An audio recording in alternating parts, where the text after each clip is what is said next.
для придания уюта, мы также покрываем его автомобильным карпетом. Каркас из утепленного материала, а подвеска специальная, мягкая, рессорная. Это почти готовый жилой прицеп на колесах. Регулируемая вентиляция, USB-розетка, свет, шкафчики. Внутреннее пространство автодома продумано до мелочей. Мобильно, автономно и независимо. Также имеется детская полка, при необходимости она установлена, она съемная. Техник по диплому, конструктор в душе. Ильдар 2 года назад стал резидентом промышленной площадки Ознакай и вместе с напарником начал массово строить трейлеры. Аллигатор, панорамные, большие прицепы. За 2 года построили больше 20 автодомов. Путешествие по стране с каждым годом становится популярнее, говорит предприниматель. Как в Америке, например, как в европейских странах, сделать кемперные площадки. Это бы, конечно, привлекло бы больше туристов в нашу республику, да и в целом в Россию. Солнечная панель установлена прямо на крыше. Это позволяет быть независимыми от электросетей. Продумано все. Есть даже ниша для обуви. Можно установить газовый баллон. Здесь на 5 литров в данном случае, но можно другой емкости поставить.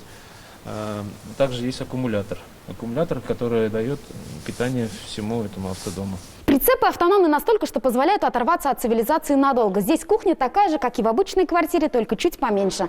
Мебель, газовая плита, вода из-под крана.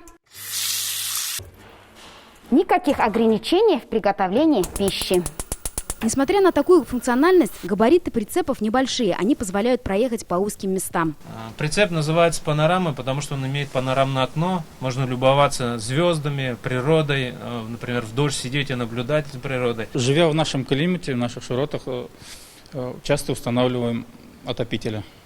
Ну, несмотря на то, что наши прицепы, они все утеплены, но мы ставим отопители, да. Они тоже придают автономность, они энергонезависимые. Прикуриватель и USB-зарядка, 2 штуки. Начинающих предпринимателей уже поддержал Фонд предпринимательства республики и администрации города. В планах сделать автодома брендом и развивать туризм в республике. К слову, ознакаевскими автодомами уже заинтересовались в Чехии и Испании.